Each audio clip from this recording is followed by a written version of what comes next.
welcome everybody. Okay, Richard gave a beautiful series of lectures last week about Ricci flow, and today we have the pleasure to hear his lecture on compactness and partial regularity theory of Ricci flows in higher dimensions. So, yeah, thank you, Gerard, for the invitation and the introduction. In this talk, I want to present a new compactness and partial regularity theory of Ricci flows in higher dimensions. So let me just give you an outline of the talk. So first, I'll want to provide some motivation for the problems that I'm going to consider and some history, and then I'll state the main results, and then so then these results may not be may contain a lot of new terminology. Which I will only try to give you, will only be able to give you the intuition for in part 2, and then in part 3 I'll try to give you a bit better definitions of what these new pieces of terminology are, and try to introduce a new perspective on the geometry of Ricci flows that becomes important when we look at these new kinds of theorems. And I'll also provide a few more details on the main results. The talk will cover 3 papers that I've posted on the archive last summer or fall, so you can see a list of them down here. All right, so let me start with part 1. First of all, I'm going to be interested in solutions to the Ricci flow. And one important question when we study Ricci flow is to understand the singularity formation if somehow the flow ceases to exist at finite time and develops a singularity. Right? So that's one big question that we want to understand. So for example, in dimension 3, that led to the resolution of the Poincare geometrization conjecture by Perelman.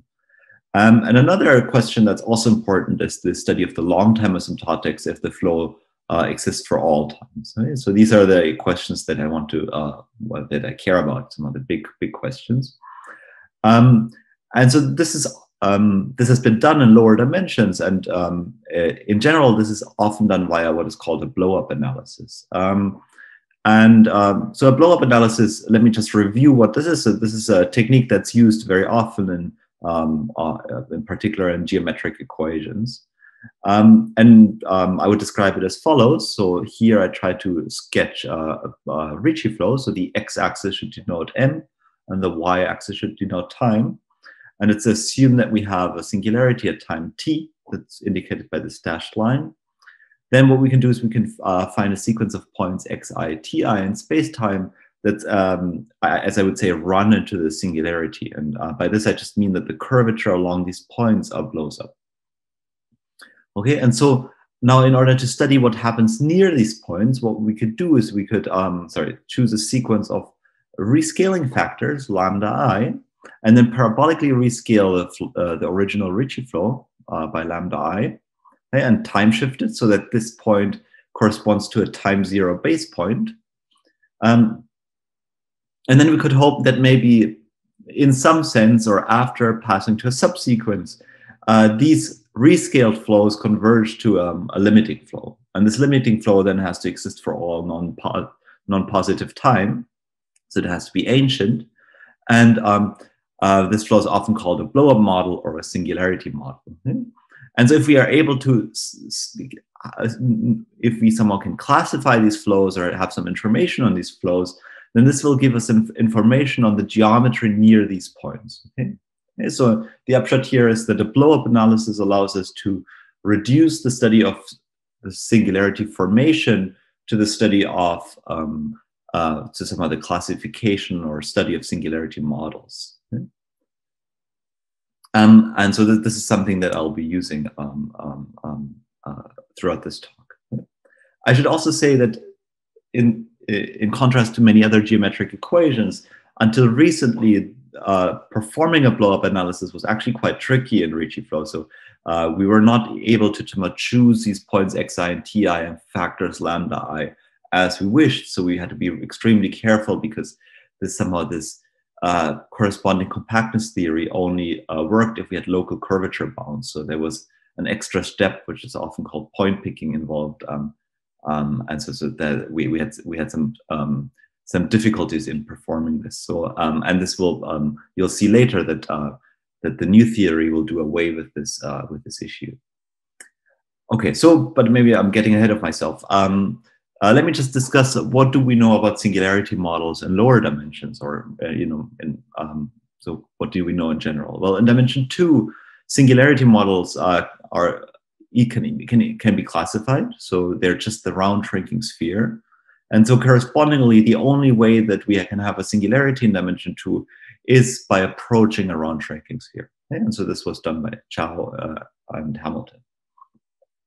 And then in dimension 3, maybe the singularity analysis is somehow the most famous one. And in dimension 3, it was shown that blow-up models are kappa solutions by Perelman, and that those were subsequently characterized, and then this led to the construction of Ricci flow with surgery and the resolution of the Poincarean geometrization conjecture. So there's a whole story here. Okay? So what do we know in higher dimensions, or in any dimension? Well, we don't know much, but we know that one very important candidate for blow-up singularity models are what are called gradient shrinking solitons. So, and a gradient shrinking soliton is, if you haven't seen this before, it's just a Riemannian manifold equipped with a potential function such that this equation holds. So we have an extra Hessian term, but otherwise it looks like an Einstein metric with positive Einstein constant. Okay, so for example, the round sphere would be an example here, rescaled appropriately. And in this case, we would just choose F to be constant. But we could also have metrics that are not Einstein as gradient shrinking solitons.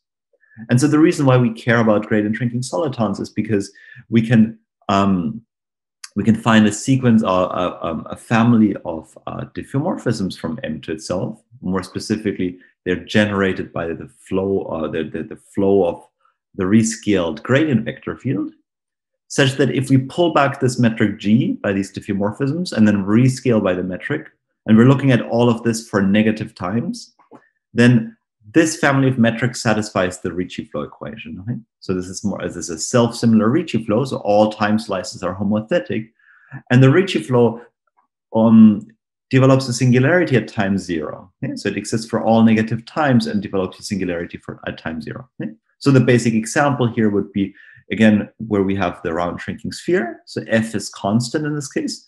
So gradient F is 0. And then phi of t would just be constant in t. And then we would just see the round shrinking sphere that develops a singularity at time 0. Okay? Right, so what do we know about this corresponding self-similar Ricci flow? So first of all, more or less, we have a curvature bound of the curvature blows up like constant over the remaining time. So this is often called a type 1 singularity. And then we could also ask, well, what are the corresponding singularity models of this self-similar Ricci flow? Well, if we parabolically rescale this Ricci flow, we just get the same Ricci flow back. And then if we take a limit, we just again get the same Ricci flow back. So in other words, the singularity model of this flow is just the flow itself. And so that's why these flows are so interesting, because their singularity model is their own flow. And so this shows us that if we want to understand singularity models and of Ricci flows, then we have to understand gradient shrinking solitons, because every gradient shrinking soliton occurs as a singularity model of at least its own flow. All right. And then in addition, let me just give you one maybe slightly more complicated example of a gradient shrinking soliton. So this would be a round shrinking cylinder. So in this case, I take a sphere of dimension bigger or equal to 2, cross a Euclidean factor. Okay? And then I just equip this with the corresponding Cartesian metric, product metric, where the SK factor is rescaled appropriately. And the potential function F is just going to be a quadratic function on the Euclidean factor, which compensates for the lack of Ricci curvature. But we could also just look at the gradient of F, and this would just generate dilations on the Euclidean factor. And if we now look at the corresponding Ricci flow starting from this metric, then we would get a Ricci flow where just the SK factor rescales, but the RK factor, Rn minus K factor, remains constant. Okay? So, but modular rescaling or dilation on this Euclidean factor generated by the gradient of f, this is just the multiple of the metric. Okay, so in other words, this metric, despite not being an Einstein metric, somehow shrinks modulo rescalings, reparameterizations on the Euclidean factor. Okay, and so the reason why somehow we have been able to understand Ricci flows in dimension 2 and 3 so well is in part because gradient shrinking solitons in these dimensions are all of this form. So they're either spheres or cylinders. Okay, but in higher dimensions, they may be more complicated. All right, so this is called a type 1 Ricci flow because somehow the curvature blows up at the scale c over t. So what we could do is we could say, well, we could study so-called type 1 general Ricci flows and ask what their singularity models look like. Okay? So a type 1 Ricci flow is just a Ricci flow that has a singularity at time t and where the curvature satisfies this bound. Okay? And then it was shown by several people that in this case, when we take, it's possible, it's much easier to take blow-up models. Okay? And all these, when we take the blow-up models appropriately, then all singularity models must be gradient shrinking solitons. Okay, so in this case, we somehow have the reverse, that not only every gradient shrinking soliton is a blow-up model, but that in some sense, in some sense, if we take blow-up models correctly, then these are gradient shrinking solitons. Unfortunately, this bound is relatively unnatural. It's somehow it is not implied by any other geometric condition. A slightly more natural bound would be if we just impose an upper bound on the scalar curvature of the same form. And this is implied, this is, for example, the case for in the Fano case, in the Keller-Ricci flow Fano case. And in this case, it was shown that all singularity models are again gradient shrinking solitons, but they may have a codimension 4 singular set. Okay. So this leads us to the following conjecture, that maybe we can completely remove these curvature bounds and get that somehow for a general Ricci flow, in some sense, most singularity models, and I need to make this more precise, of course, are gradient shrinking solitons. Okay. And so the goal of this talk will be to verify this conjecture in a certain sense, and I hope you'll agree with me that this is going to be an optimal sense. All right. So, okay, before attacking this conjecture now, let me show you a few examples of singularity formations in higher dimensions, so just that we can adjust our expectations. Right? And so the first example that I find quite interesting is an example constructed by a former graduate student of mine, Alexander Appleton, who showed that there exist Ricci flows in dimension 4, whose blow-up limits he could completely classify. And so these Ricci flows are U2 invariant, so they only depend on 2 functions, one-dimensional functions. So he was able to characterize them relatively well. Okay, so what are the possible blow-up limits? Well, they are the Iguchi-Hansen metric, which is a Ricci flat asymptotically locally Euclidean metric, or R4 modulo Z2, so that's an orbifold, or you know, with an Euclidean orbifold, with an orbifold at the origin. So if we mod out by Z2, I just mean a mod out by the reflection about the origin. Okay? So that's also the cone over RP3, or it's the asymptotic cone of the Iguchi-Hansen metric. Then further blow-up models could be the Bryan soliton modulo Z2. So that's the Bryan soliton again, modulo the reflection about the origin.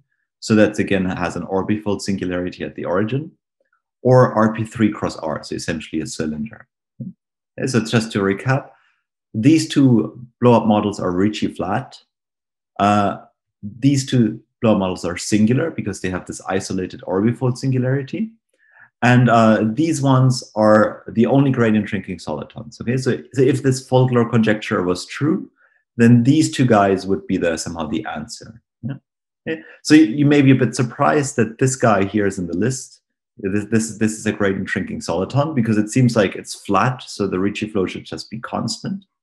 But somehow the idea here is that, well, every single time slice is invariant under rescaling because it's a cone.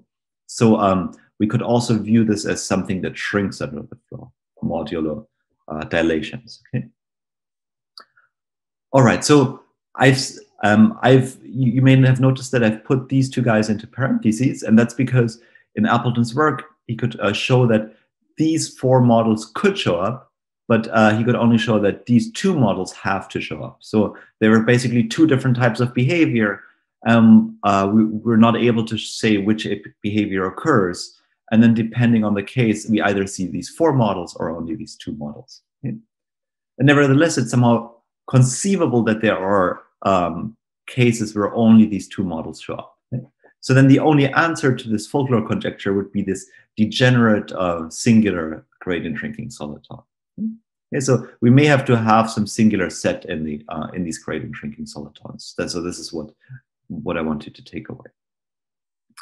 And then somehow this idea was later reinforced by, basically at the same time reinforced by Stolarski, who constructed Ricci flows in dimension 13 or higher, whose only gradient shrinking soliton blow-up limits are Ricci flat cones. Okay? So again, if the folklore conjecture remains true, we need a singular set in the limit.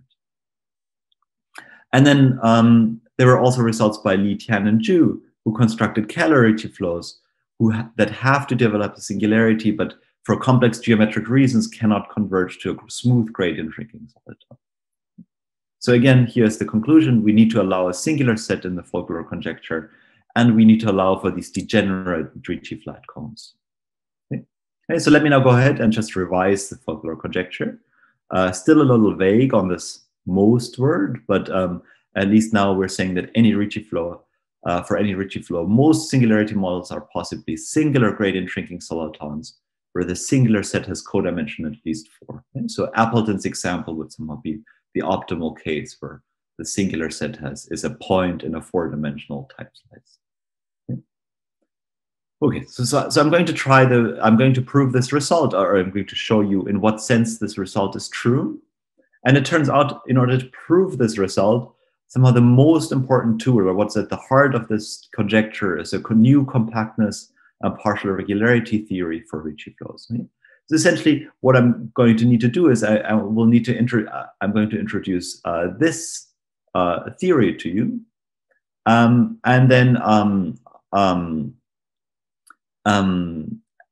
then somehow it's not hard to prove the folklore conjecture once we have that theory. So I'm going to spend most of my time on this compactness of partial irregularity theory. And so before doing this, I will also move a step backwards, and I'm going to show you a compactness and partial irregularity theory for a different type of objects, namely for Einstein metrics. And I'll do this for 2 reasons. First of all, just to recall what compactness and partial irregularity theories are about. Okay? And so many of you may have seen the case for Einstein metrics already. And then secondly, well, every Einstein metric somehow easily gives rise to a Ricci flow. So if we want to understand these properties for Ricci flows, then we have to understand compactness and partial irregularity properties for Einstein metrics. All right, so with that being said, let me now recall the compactness and partial irregularity theory for Einstein metrics. And so the following results are due to Gromov, Chigger, Kolding, Neber, and Tian in several permutations. All right, so what does it say? Well, let's consider a sequence of pointed complete Einstein manifolds. Okay, so I'm going to normalize the Einstein constant. Then we know that these manifolds have uniform lower Ricci curvature bound. So we know that we can pass to a subsequence and obtain Gromov-Hausdorff convergence to a limiting pointed metric space. Let me call this X. Okay? So X could a priori be very irregular. Right? It's just some metric space. However, if we impose an additional assumption on this sequence of Einstein manifolds, namely if we impose a non-collapsing condition, which I'll express by a uniform lower volume bound for points for balls of a uniform radius around the origin, then it turns out the space is much nicer. And it turns out that in particular, the space can be decomposed into a regular subset R and a singular subset S, such that the following is true. So first of all, R is actually given by an open smooth manifold, and there's a smooth Einstein metric, I'll call it G infinity on R, such that if we restrict the metric space metric D to R, then we get the length metric of the Riemannian metric D to infinity. So that's a very strong result, actually. So this is due to Cheeger and Colding. So this really says that the distance between any 2 points in R is actually realized as the infimum of curves, of lengths of curves that lie within R. And so this implies that the metric space X is actually isometric to the metric completion of this Riemannian manifold, this possibly incomplete Riemannian manifold. Okay. So let's say if for some reason you don't like metric spaces, then it's really enough just to look at this Riemannian manifold. This one contains all the necessary information. All right, so this is what we know about the regular set. And then the singular set is very small. Namely, it has Minkowski dimension. This is at most n-4, so codimension at least 4. And so the Minkowski, so that's stronger than the Hausdorff dimension. And then furthermore, we know something about tangent cones. So a tangent cone is a blow up at a fixed base point. It's just called a tangent cone. It doesn't need to be a cone, but we now know that in this case, tangent cones have to be metric cones. Okay? So this is a deep result by Cheeger and Colding. And then we have some more structural results on the singular set. So we have some kind of stratification, which won't be that important for us, but I just wanted to write it down. Sorry, there has to be somehow a complement here. I forgot that. All right, so this is the theory for Einstein metrics. And you may have noticed a similar theory for other geometric equations, such as minimal surfaces, harmonic maps, mean curvature flow, harmonic map, heat flow, and so on. Yeah. And so really, if I wanted to somehow write down the corresponding theories for these other geometric equations, I would have to go back to the previous slide and just change a few keywords and maybe adjust a few dimensions. But then the theory would be the same. Yeah. And the reason why this works for so many geometric equations is because this previous theory really only depends on a few very basic ingredients, like a monotonicity formula, an almost cone rigidity theorem, a cone splitting theorem, and so on.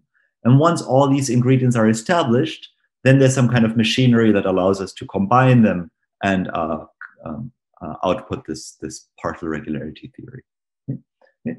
And it's not hard to check all these properties, or it's possible to check all these ingredients for all these geometric equations. So that's why we have a theory for those. Okay. However, until recently, there was no such theory for Ricci flow. So Ricci flow was somehow maybe the outlier here. And in my opinion, this was because maybe some of these standard ingredients from these other settings were not available in the Ricci flow setting, at least a priori. So there was no almost cone rigidity theory, there was no cone splitting theorem, and so on. Okay? So this presented an obstacle. All right, let me see if there are any questions so far. All right, so this concludes the introduction. So let me now move on and state the main results concerning Ricci flows. Okay? And in a moment, I'm going to show you a pretty big theorem. And before doing this, let me just make a few key points to introduce us to this. So first of all, I want to demonstrate that there is a compactness and partial irregularity theory for Ricci flows. And we'll also have to, in order to state this theory, we'll also need somehow new parabolic notions for terminology such as metric space, Gromov-Hausdorff limit, and so on. Okay? Okay, so this was another obstacle why there has been no such theory for Ricci flows for a long time, because we just didn't have a good way of saying that Ricci flows converge in some kind of synthetic sense, or we didn't know what the limits were. And somehow, in order to somehow state this theory and also prove it, it became necessary to have some kind of new perspective on the space-time geometry of Ricci flows. And I'll present this towards the end of the talk in more detail. And we also, as I mentioned before, we need some kind of new approach towards showing partial regularity that bypasses the lack of some of these standard ingredients. So this is somehow not the standard way of showing partial regularity theory. So the proof of the following theorem had to somehow take a different route. All right, so let me now show you this compactness theory. And so you'll notice, so this is a long theory, but you'll probably notice two things. So first of all, the theorem that this theorem will be very similar to the case of Einstein metrics. So in fact, it will imply the Einstein case, up to some minimal work to translate maybe some terminology into the other. And then second, as I said, we'll use these some kind of new parabolic versions of notions from the Einstein case. And these are new notions, and I'm going to mark them in red just to show you that I'm aware that I haven't introduced them to you. Okay? So instead, I'm going to try to introduce them towards the end of the talk. But for now, I'm just going to give you some intuition. All right. So now let me start. So let me consider a sequence of n-dimensional pointed Ricci flows. Okay? So they're parameterized by these backwards time intervals. They stop at time 0. And the base points are going to be chosen out of the final time slice. So I claim that this makes the most sense. Then we can pass to a subsequence that F converges. So F convergence is now similar to Gromov-Hausdorff convergence. It's somehow the parabolic version of it, to a metric flow, which is the parabolic version of a metric space. I'm going to denote this metric flow by X, and there's going to be some other stuff there, which you'll see in a moment. Now, again, this could be possibly very irregular, but now we can impose a non-collapsing condition, which is now phrased in terms of the pointed Nash entropy at the base point. So the pointed Nash entropy is closely related to Perelman's W functional or mu functional. And in fact, a lower bound on the mu functional implies a lower bound on the pointed Nash entropy. But even the lower bound on the volume of a ball at the base point implies a lower bound on the pointed Nash entropy. So this is a very ubiquitous condition. So this certainly holds when we study singularity formation. Then it turns out we have a regular singularity composition again of the limiting Ricci flow, such that the Ricci flow restricted to the regular set is given by a smooth Ricci flow spacetime structure. Right?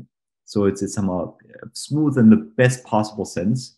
So Ricci, and this structure is the same thing that you may have encountered in the in my lecture series last week. So it's again like an n+1 dimensional space-time manifold with some smooth structure on it, such that locally it looks like a Ricci flow. And again, X is again uniquely determined by this structure. So again, if you don't like metric flows, it's enough to look at this smooth structure. Then again, the singular set has codimension at least 4. And so here we have to assign 2 points to the time direction. So the entire flow has dimension n+2. And we're going to use what I call the Minkowski star dimension. And you'll see in a moment that this is somehow a reasonable parabolic version of the Minkowski dimension. Okay. So now, furthermore, instead of tangent cones, we now have tangent flows. They're just blow-ups again at a base point. And instead of cones, we have gradient shrinking solitons, because these are invariant under parabolic rescaling, such as cones, which are invariant under rescaling. And then we have a similar stratification result. Sorry, again, there's a complement missing, which is somehow the best, has some of the optimal dimensions. And again, I won't dwell on this one. All right, so this is this new compactness theory. So you'll see this is basically the same as for Einstein metrics, just that we have different words. Okay? And I'm going to give you more details on this theorem later. But let me first show you some consequences of this theorem. Okay? So first of all, regarding the folklore conjecture. Okay? And now I can really make this precise. So, or almost precise. I have to omit some details for the sake of brevity here. So essentially, the theorem now states that if we have a Ricci flow that develops a singularity at time t, then there's some way of taking a metric limit of these time slices. So we have some kind of metric space at time t, some kind of singular time slice at time t, such that if we take somehow the union of this space-time, m cross the half-open interval, united with this somehow singular time slice, then we can somehow view this as some kind of extension of the given Ricci flow, some kind of synthetic extension. And we will be able to take tangent flows based at points that are contained in this singular time slice. Okay? And when we do this, the tangent flows turn out to be singular gradient shrinking solitons with a codimension 4 singular set. Okay? So this is somehow the idea how we specify how we take blow-up models. So we don't say we take a sequence of points xi, ti running into a singularity. Instead of we say take some kind of the singular point and look at the tangent flows near these singular points. Okay? So this, these are going to be our gradient shrinking solitons. Okay? And so this approach is very similar to the mean curvature flow, for example. In the mean curvature flow, you can just take some point in the ambient space and say, I want to look at the tangent flow near this point. And then this gives you a blow-up limit. Then, moreover, in dimension 4, we have some additional results. In dimension 4, all these tangent flows turn up to be given by gradient shrinking solitons on smooth orbifolds with conical singularities or isolated singularities. Right? So really, in this case, these tangent flows look like in Appleton's, what they look like in Appleton's result. And moreover, we either have positive scalar curvature or the singular gradient shrinking solitons are just quotients of isometric quotients of Euclidean space, so orbifolds. All right, so this is what we know about the Folkberg conjecture, regarding the singularity formation. Now, what do we know about regarding long-time asymptotics? Well, we can make a similar statement as what we've known in the three-dimensional case. Okay, so assume I take an immortal Ricci flow, so one that exists for all non-negative times. And then again, I'm going to omit some details. So for large y and t, we get that the manifold can be decomposed into a thick part and a thin part, such that on the thick part, essentially, if we take a sequence of points xi in the thick part, then somehow these blow down. So if we parabolically rescale by t to the -1, so make the time ti to be time 1, then we converge to a singular Einstein metric with negative Einstein constant. So essentially on the thick part, we're converging to an Einstein metric with negative Einstein constant. And again, in dimension 4, this flow is given by an Einstein orbifold with isolated singularities. And then the thin part is collapsed in the sense that somehow the Nash entropy is very small. So this is similar to what we already knew in dimension 3. Okay.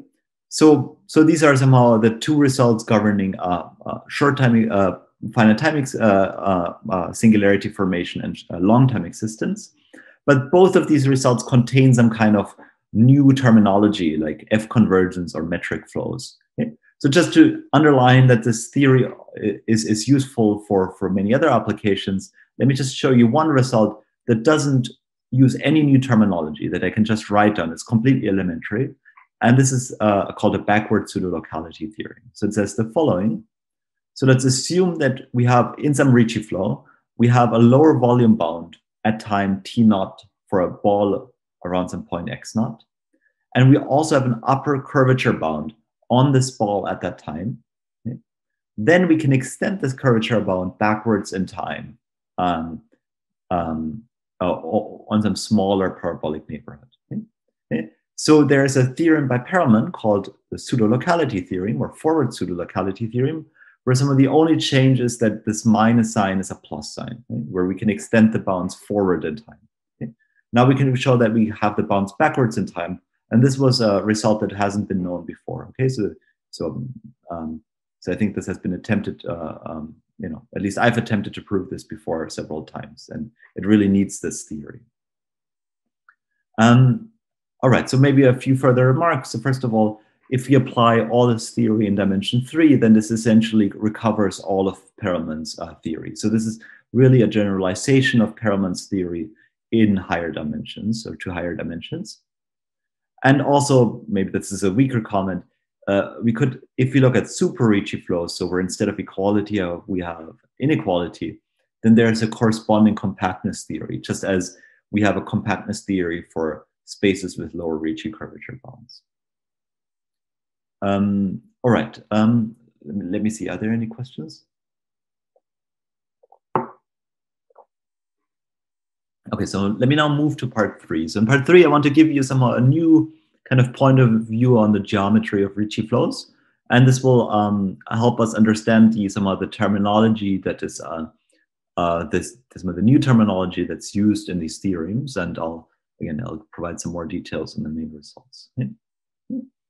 And so in order to understand these new pieces of terminology, I'll need to review heat kernels on a Ricci flow backgrounds. Okay, so let me just put this relatively basic slide here. Okay, so I'm going to just be looking at a Ricci flow or defined over some time interval. And then let me look at two functions u and v defined on spacetime. And there are now two equations that I can consider for these functions. Right? So these are defined on the Ricci flow. Yeah, so first of all, I can look at the heat equation. So let's say u satisfies the heat equation, which is just the standard heat equation, but the Laplacian depends on the metric at time t. And this heat equation also has an L2 conjugate called the conjugate heat equation. Okay? And so we get some scalar curvature term here because we have some distortion of the volume form. Okay? So note this is some kind of backwards heat equation. We started some future time, and then this heat equation evolves backwards in time. And so the information of both of these heat equations is contained in the so-called heat kernel. Okay? So this heat kernel is defined for all xt and ys, so for 2 points x and y, where s is less than t. And it has the property that if we fix y and s, then for all later times, k satisfies the heat equation in the first two arguments. And it converges to a delta function at y as t approaches s. Okay? Then just by some kind of duality principle, this implies that if we fix the first two arguments, then this satisfies the conjugate heat equation. And it's actually a conjugate heat kernel placed at x. Okay? So K really contains the information of both of these equations, and in more particular via representation formulas. Right? So by this I mean that if we have two solutions to the heat equation or the conjugate heat equation, then we can write these solutions just by multiplying some given time slice of the solution against the corresponding heat kernel and integrating it against it. And then vice versa, we can do the same for V. Okay? So if you know u for some time s, then you can somehow compute u for any later time just by this formula, and vice versa for V. And we also have a reproduction formula for the heat kernel, which is somewhat the standard reproduction formula. Okay? All right. So what kind of properties do we have for these equations? Okay? So what is somehow, and I'm just trying to get some more geometric ideas out of these equations. First of all, if you just look at the heat equation, so the forward heat equation to the Ricci flow, well, we have a maximum principle. So upper and lower bounds on u are going to be preserved. Okay? And the same is true for the gradient of u. So if you compute the evolution equation for the gradient of u, then there's some kind of cancellation. So there's a Ricci term that pops up because of the Bochner formula, and also Ricci curvature because the metric distorts by the Ricci curvature. And this will imply that the gradient satisfies a subheat equation, a subsolution to the heat equation, and so therefore this bound is preserved. But we can do a bit better, and this is somehow a new result now. Let me now state this result. I'll call this an improved gradient estimate. So in order to state the result, let me look at a very basic solution to the heat equation. So I'm going to look at a solution to the heat equation on just the real line R. I'll call it phi. And this solution should start with this step function, because it's called the Heaviside function. Okay? So it's 0 for negative numbers and 1 for positive numbers. And then it's going to just evolve and smoothen out this step function. Okay? So this is just the antiderivative of the Gaussian. Okay? Now, this new result states that as long as we take a solution to the forward heat equation on a Ricci flow background that only takes values between 0 and 1, like phi does, then somehow the gradient of this function is always somehow smaller than phi in the following sense. Okay? So for any time t and for any point x, whenever I can do the following, I'll just locate an x prime on the real line such that phi is equal to u. And then once I've done this, then the gradient of u is bounded by the gradient of phi at that point. Okay? So phi somehow has the largest gradients given the value, its own value. Okay? And so this is even preserved for fixed t naught. Okay? So this gives me, and this is what I call an improved gradient estimate. Okay? So it gives me some better gradient control. Okay? So I'll get back to this result later. But let me just review what are the properties of solutions to the conjugate heat equation. Okay? So the L2 conjugate, the one that flows backwards. Well, first of all, non-negativity is preserved, but then any other bound is not preserved. Okay? We don't have a maximum principle anymore because of that scalar curvature term. But on the other hand, for a conjugate heat equation, we have this nice property that the integral of the solution over time slices is constant in S. Okay? And so this in particular implies that if we integrate the conjugate heat kernels over a time slice, then we always get 1, okay? The same constant as in the same integral as the delta function. Okay? And so this should somehow tell us that we should think of solutions to the conjugate heat equation more as densities of probability measures, okay? Things that integrate to 1. Okay? So what I'm going to do now is I'm going to just change my point of view slightly. I'm going to view, instead of talking about solutions to the conjugate heat equations and viewing them as functions V, I'm going to view them as somehow probability measures, families of probability measures. And then for solutions to the heat equation, I'll just view them as scalar kind of Lipschitz functions. All right, so let me now, so with that being said— Can I ask a question? Yeah, sure. Mm-hmm. Yeah. Go back to the previous slide, please. Yeah. Mm-hmm. Your improved gradient estimate, the assumptions on U is that it's a heat flow on a Ricci flow, right? Yeah. Mm-hmm. Okay, thank you. Yeah, okay, thanks, yeah. Mm-hmm. All right, so, okay, so with that being said, let me just make one definition. It's a very basic definition. And instead of talking about a conjugate heat kernel, so this would be the conjugate heat kernel based at xt, let me just write down the corresponding probability measure. And I'll call this new xts, right? So essentially, I think of this as placing some heat here at x, and then flowing this backwards in time. And then at time s, we have some kind of probability distribution given by nu. In case just the density function. And then some of this has the advantage that, that if I evaluate this for s is equal to t, I can just write down what it is. It's just a delta function, okay? So that's just, I haven't done very much. I've just somehow put things in a nicer language, okay? All right, and then now this new language now allows us to write down these representation formulas and reproduction formulas in their own way. So for example, if something satisfies the heat equation, then we can write down solutions to the heat equation using this integral formula. And then similar properties hold for the conjugate heat flows. Again, I have to write them now down as families of probability measures. And we have a reproduction formula. Okay? So it's just the same equations that I showed on the previous slide, or 2 slides ago, I guess, but now expressed using these probability measures. So now the advantage of this perspective is that I can now tell you what a metric flow is. So recall, a metric flow is a limit of a sequence of Ricci flows. Okay, so it's some kind of synthetic version of a Ricci flow. So what's a metric flow? So a metric flow is given by the following data, where x is a set consisting of points, t is a time function, okay, so that assigns to every point a time, and its level sets are just called time slices, okay? X, and I'll denote them by x lower t. Okay, so this may be reminiscent of what I've done in the Ricci flow space-time approach.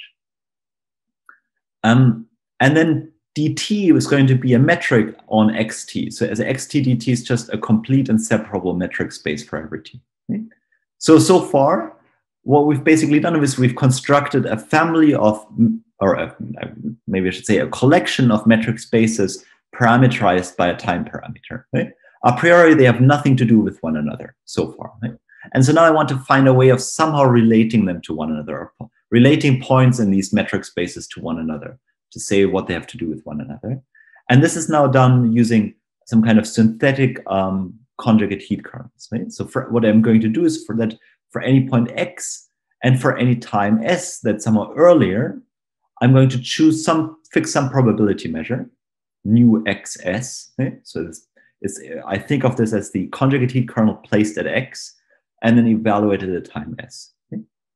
And I'm going to require, some of the properties that I wrote down before. So, if I evaluate it at the same time, I should get the delta function at x, and I want the reproduction formula to be true. Right? So now this it gives me some kind of relation between points and different time slices, at least in some kind of probabilistic sense. And it also allows me to define heat flows and conjugate heat flows via these representation formulas. Right? So I can now say that what it means for a function on x to satisfy the heat equation, just by saying it should satisfy these representation formulas. Okay? And some of the last property that I now require is that the improved gradient estimate holds for these heat flows. Okay, there's a gradient contained in the statement of this improved gradient estimate, but I'm going to just phrase it in terms of Lipschitz functions. Okay? So this is then the statement. Okay? So this object is now a metric flow. Okay? So this is the first red word that I can explain. Are there any questions? All right, so here's an exercise. So given a Ricci flow, how can I turn this to a metric flow? Well, x would just be the product of m cross the interval. T would be the projection onto the second factor. dt would just be the length metric for every time t. And then d nu xt, recall that somehow this pair is now a point in x, is just given by the conjugate heat kernel. Okay, so here are a few things to remark. So first of all, the distance between points in different time slices is not defined. And so I claim that this doesn't even make sense to talk about that. So I think that's good. And then the second remark is maybe a bit unintuitive. It's that some of this construction passing from a Ricci flow to a metric flow forgets world lines. Right? So world line is just a curve of this form. So in other words, I won't be able to say, if I take 2 points in 2 different time slices, I won't be able to say whether they correspond to the same point on the manifold. Okay? So this information is just lost. Instead, the only information, somehow the information that's retained is some kind of probability distribution. Huh? So given some point x, I won't be able to say what is precisely the point at the earlier time, but I have some kind of probability distribution, what kind of the likely past of that point was. Okay? But that's all that I have. All right. Okay. So now I want to do some geometry with these metric flows. And so the first observation that I need to make is one that still uses Ricci flow, and it's a concentration property. That's essentially an additional property that I need to add. Okay. So let me state this concentration property. Let me first take just a probability measure, mu, on a metric space. Then I'm going to define its variance just by the double integral over the square of the distance function against that mu. Okay? So this is the variance. I think some people might like to put a 1/2 here, but I like it this way. This just tells us how concentrated or non-concentrated mu is. And so here's some of the new theorem. It turns out that on a Ricci flow, if I take the variance of a conjugate heat flow, a heat kernel measure, then this variance is bounded by some constant times t minus s, where this constant is this weird form, which is weirdly optimal. Okay? So what does this tell us? Then we can use somehow this idea and say that a metric flow is h concentrated is if this bound holds for hn is equal to h, and a little more, but that won't be important. Okay? So in the following, we'll always assume that our flows are h concentrated, metric flows are h concentrated for some h. Okay? And essentially the purpose of this h is that it gives some kind of dimensional bound to the metric flow. So recall in the previous definition, we didn't have any mentioning of dimension. Okay, so metric flows could correspond to Ricci flows of arbitrarily high dimension. Okay, so assuming that they're h concentrated tells us somehow that they are, apart from them somehow having these nice concentration properties, gives us some kind of dimensional bound. And in addition to this, it somehow tells us that it gives us this nice property that the past of every point, which is somehow specified essentially by this conjugate heat kernel measure, is kind of determined up to an error of, the square root of this variance, so square root of t minus s. So we have some kind of way of saying, where somehow the past of a point was. Okay, so this is one notion. And then the other notion that I have to recall is the one Wasserstein distance. So let me just do this quickly. So if I take two probability measures on a complete and separable metric space, then I can compute a distance between these probability measures, either by taking this infimum over all couplings between the measures, or the supremum over all one Lipschitz functions. Okay? And it turns out that the W1 distance is actually monotone on a metric flow. Okay? By this, I mean the following. If I have a metric flow and I take 2 points x and y at time t, and I look at the corresponding conjugate heat kernel measures at an earlier time, then the one Wasserstein distance between those guys is bounded from above by the distance between x and y. And moreover, the left-hand side is non-increasing. And so this can be proven relatively easily. And essentially, philosophically, this means that on a metric flow, distances never shrink on a metric flow if we take diffusion into account. All right, so we have this monotonicity property. And now with these notions, I can define the notion of a parabolic ball. Okay? So what's a parabolic ball? So parabolic balls are used quite often when we study Ricci flows. And they're, what we would do early, in some of the classical setting would be to just say, if we want to have some kind of parabolic neighborhood of a point, then we would just take a ball of a point x naught at time t naught. Then we would just take a ball of radius r at that time t naught. I try to indicate this by this line here. And then take a product with an interval, going r squared in both directions, for example. Yeah. And so, these were very basic objects that we would work with, nothing spectacular. But somehow, the problem is that if we want to do this somehow same construction, that some of the same construction doesn't work on our metric flow, because the construction really uses the fact that we have world lines here, okay? So that's the only reason we can take products, okay? And so we can't do this anymore. Okay? And so now we have to come up with a different definition for parabolic balls in a metric flow. Okay? And so here is somehow essentially the only way this makes sense. Okay? If I take a point x naught located at some time t naught, then I'm now going to define the p star parabolic ball of radius r as follows. So I'm going to take all points x located in time slices between t naught minus r squared and t naught plus r squared, such that the following is true. If I look at the conjugate heat kernels at time t naught minus r squared, so at this initial time slice, so I look at the two conjugate heat kernel measures of x naught and x, then I require that the one Wasserstein distance between those two guys has to be bounded by r. Okay? So this gives me some kind of, the set of these points is some kind of neighborhood around x naught. And this is somehow a good definition of a ball in a metric flow. And it turns out that, this is a very useful definition. So for example, standard containment properties still hold. So if I make the radius bigger, then the ball gets bigger and so on. And we have some relation between these two parabolic balls. So if we have curvature bounds, for example, these two notions are comparable to one another. And moreover, having these parabolic balls allows us to describe a natural topology on X. Right? These essentially generate a natural topology. And we are also able to cover sets with these parabolic balls. And then this allows us to define the Hausdorff and Minkowski dimension, M star and H star. Again, we're counting the time direction twice. So now I've defined a metric flow. I've defined P star parabolic balls. I've defined these M star Hausdorff dimension.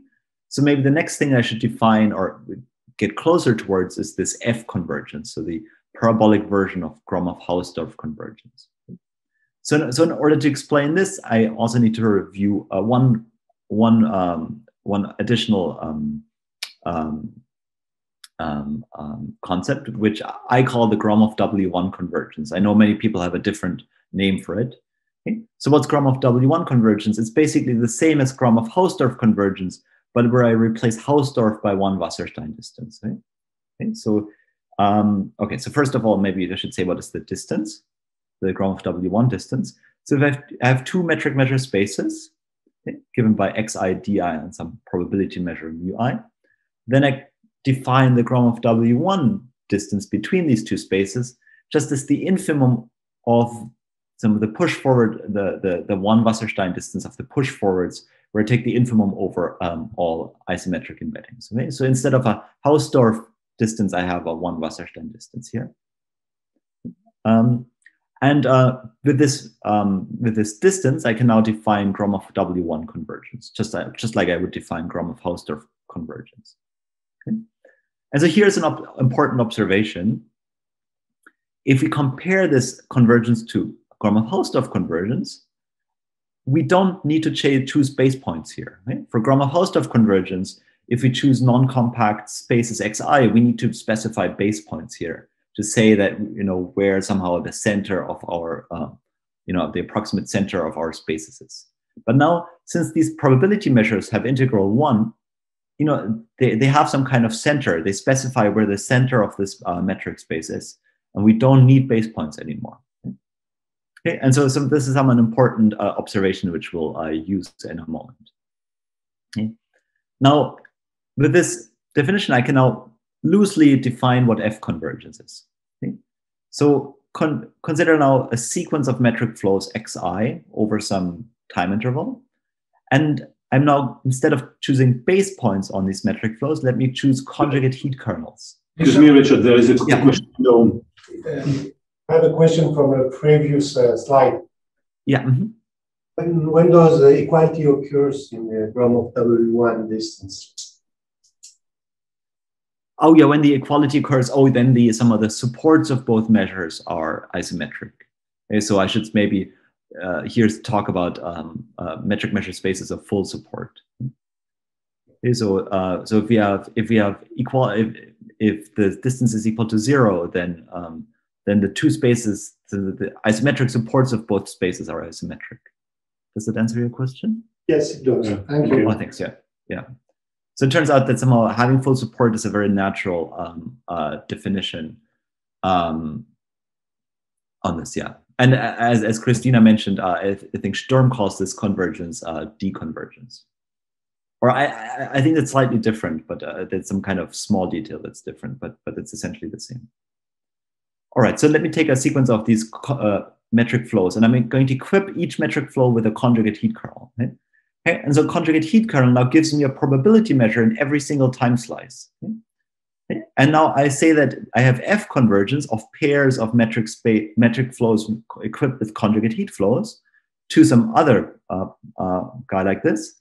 If for almost all times, essentially, we have Gromov-W1 convergence. Okay?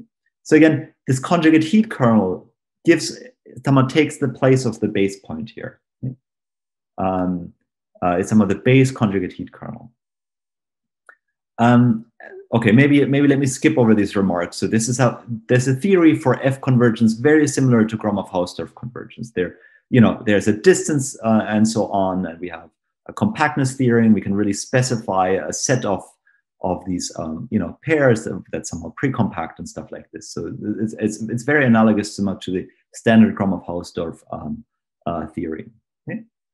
And I should also say I'm omitting some details here. We need some extra properties how like conjugate heat kernels converge. But if you sit down, you'll see there's basically one way of doing this. Okay? All right. Let me now conclude with just one example. Sorry, what did I want to say? Okay, so this is F convergence. Let me just in the end show you one interesting example, and somehow put this all to work and show you why this was important that we somehow used exactly this approach and why we somehow forgot about warp lines. Okay? And this example concerns the Bryan soliton. So the Bryan soliton is a rotationally symmetric solution to the Ricci flow. And so it is rotationally symmetric of this form where F somehow grows approximately like the square root of R. So I can write this down as some kind of raw product. And it's a steady gradient soliton. So all time slices are isometric to some of the same model. Now, let me call X pri to be the center of rotation here at time 0. This is, let's say this is time 0. Well, what I want to look at is now, I want to look at a sequence of blowdowns of the Bryan soliton. So I want to parabolically scale down the Bryan soliton. So that means I rescale all the time slices by a factor lambda I squared, which gets smaller and goes to 0. Okay? And then I have to rescale times accordingly. And I could ask, well, if I take a sequence of these blowdowns of the Bryan soliton based at this base point, what is the F limit? Okay? So I have to have, just by the compactness and partial regularity theory, I have to have some kind of F sublimit. And I could ask, well, what is this? Okay? Well, so let's approach this in a more naive way. Let's just pick some time slice, maybe time -1, and see what do these time slices converge to. Okay? Well, if I take a Gromov-Hausdorff limit based at this point, if I rescale this metric, all I get is a ray. Okay? So that doesn't seem right. That doesn't seem like it satisfies the partial regularity properties of the flows. Okay?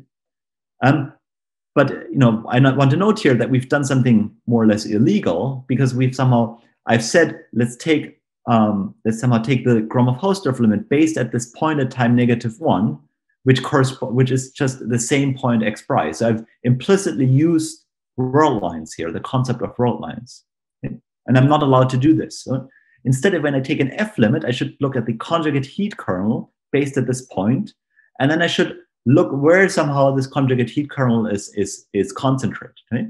And when I do this, if I look at the conjugate heat kernel, it turns out this conjugate heat kernel drifts away to the right at a linear rate approximately. Okay? So the center of the conjugate heat kernel is more or less here, where the flow is more or less cylindrical. And then it turns out that the F limit is actually here, the round shrinking cylinder, which might be a little unintuitive, but this is actually also, this has been looked at before by Perelman. This is called the asymptotic soliton in this case. Yeah, and so this is really a smooth flow.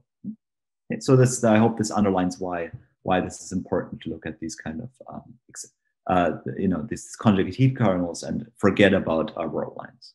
Okay, so I think I'm going to stop here. The last pages won't be that important. Thanks for your attention. Thank you so much, Richard. So how many, are there questions? I have a question. Can I ask? Yeah, sure. Mm-hmm. Yeah. If you have, say, in 3 dimensions, a neck pinch occur, mm-hmm. and then so you're going to continue beyond the neck pinch. So you're going to have slices that occur after the pinch, right? Yeah. Mm-hmm. What will be the distance between the 2 different sides? The 2 distance, it would be infinite. Okay. You said it to be infinite. Okay. Okay. So I mean, that's a good point. You can, given some kind of, let's say, a singular Ricci flow, so one that somehow has a neck pinch, you could also construct a metric flow, but then you would have to allow infinite distances, or you have to somehow say which kind of branch of the flow you're going to follow. But okay. Either way, it makes sense. It makes sense also with this monotonicity property, telling you that distances only increase. Then they become infinite. So maybe another interesting case would be a case where we have an S2 cross S1 that has a single neck pinch and then becomes an S3. Okay? So if you take 2 points somehow very close to the neck pinch, they may have small distance from one another, but then suddenly after the neck pinch, they have large distance because you have to go the other way around. Okay? I mean, that would be be another example. So it's kind of makes sense that the distances increase and that you somehow have no control over how much they increase. Okay, so I have a second related question. Sturm had super Ricci flow, and in his super Ricci flows, which are not unique, and it's sort of only one-sided bound. It's like the Ricci non-negative goes to super Ricci flows.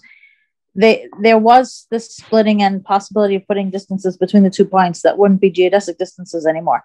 Is there any relationship between your flows and Super Ritchie flows? Are they one of the Super Ritchie flows? Not really. I mean, there might be some way of saying that you.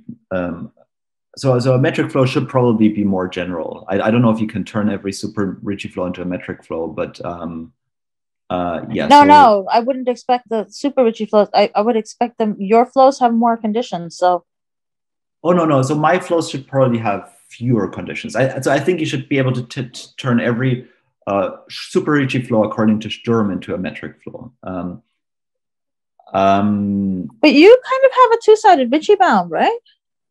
I think it's just a one-sided Ritchie bound. So the essentially I mean, somehow a metric flow, I would really view it like a metric space. It's just some object with very few conditions, just the bare minimum to allow a compactness theory.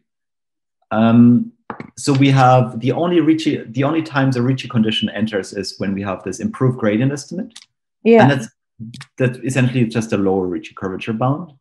And then this concentration property. So as long as for these Super Ritchie flows, you can show that these two bounds hold, which I would seem is likely, then you could turn a Super Ritchie flow into a metric flow. But Super Ritchie flows are a bit more restrictive in the sense that you know what a world line is, and all time slices I think have to consist of the same points. So they have all time slices somehow have to be homeomorphic to one another. And Super Ritchie. No, I don't believe so. But okay, yeah. Oh, maybe that's wrong. That's wrong. They had Super Ritchie flows that broke apart, but. Okay. Sorry, I'll take that back. Yeah. But they gave up on the geodesicness. Are your slices of geodesic metric spaces? Or they may or may not. Yeah, almost every time slice is geodesic. Wait, sorry. You can make them in such a way that essentially these Super Ritchie flows is only interesting up to a zero set of times, and then you can on that zero set you can choose them however you want. So you can make them geodesic in every time slice, or you can make or they're just geodesic for almost every time slice. Okay. But they don't satisfy a doubling property, for example. So I don't think a doubling property makes sense in the context of Ritchie. Very interesting. Some other restriction of the Sturm construction was that in the Sturm construction, you only could only take limits if you had a uniform lower Ritchie bound. It could be a very negative lower Ritchie bound, but you needed some lower Ritchie bound. And that's very restrictive. For example, if you take a neck pinch, just a simple neck pinch, you don't have a uniform lower Ritchie bound. And so this theory does not require any uniform lower Ritchie bound. I mean, it requires the Ritchie flow equation, but yeah, nothing more. So even though the time slices really converge without having that much more control over the geometry. Yeah. Interesting. Thank you. Does this answer your questions? Yeah, that's good. Yeah, thanks for the questions. Thank you. Okay. Are there more questions? So there is a question in the chat. Oh, okay. Okay, but maybe let me answer the question in the chat first. Can we expect finite time singularity models on R4 modulo zk with k bigger than 2 in general, or in Appleton's example? I think that's a hard question. Appleton's construction was quite technical and was about 120 pages. Then if you look at the corresponding models for R4 modulo Z2, I think you don't have U2 symmetry anymore. So the best you can hope for is somehow some kind of T2 symmetry. Yeah, I wouldn't know how to show it. I would expect, well, in Appleton's example, it's not quite clear whether they actually, in what sense these singularities show up. But I think that somehow whatever occurs in Appleton's example should probably also true if you look for R4 modulo zk. But yeah, I don't know. The theory more or less tells you that if this happens, it's not such a big deal. But it doesn't really help you construct these examples. yeah, I hope that this answers your question. Yeah. May I ask a question, Richard? Sure. Mm-hmm. So yeah, thank you very much for your talk. So what I would like to ask is, if you so is the theory it is to control the first singularity, or do you want to pass it like what you did in 3 dimensions? Or do you want to go past the singularity? Or to pass it? Oh yeah. I mean, or okay, is it absolutely out of reach? I don't think it's out of reach. So no, I mean that's a good point. I mean, for now the task is just to understand the first singularity. But of course, the hope is that the theory is flexible enough to allow you to flow through the singularity. If, let's say like this, if you can flow through singularities, then this compactness and partial regularity theory still makes sense. So it basically transfers in the same way. So if somebody gave you an already kind of, solve your problem for you, you would have compactness and partial regularity properties. Mm-hmm. And you would be able to say what these flows look in their singular set. And you would be able to say that these flows more or less look like neck pinches or some conical singularities and so on. The problem is, how do you construct this flow? So you would probably if you go to the first singular time, we know that somehow the singularities look very close to neck pinches. So I'm still working on this, but I think I could basically write down a way of cutting out all the singularities so that we have some time slice where we can restart the flow. Yeah. But turning this into some kind of, continuing this several times will take some work and, coming up with some kind of Ricci flow with surgery. But I think most of the ingredients should be there. Yeah. And then what you should get in the end is, again, a metric flow with exactly the same regularity properties. Mm-hmm. Okay. And maybe I should say, in dimension 3, these regularity properties are already true. So in dimension 3, we have a singular flow, and the set of singular time has Hausdorff dimension bigger or equal to, at most 1/2. And that's exactly the same dimensional bound that somehow that was predicted by this partial regularity theory. So, yeah, but that's the ultimate goal to flow through singularities at least in dimension 4, let's say. Mm-hmm. Many thanks. Thanks. Yeah, thanks for the question. Some other question?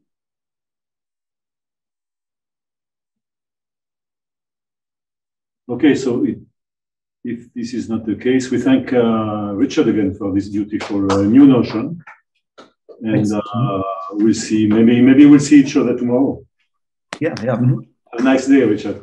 Yeah. Have a nice evening. Bye. Thanks again.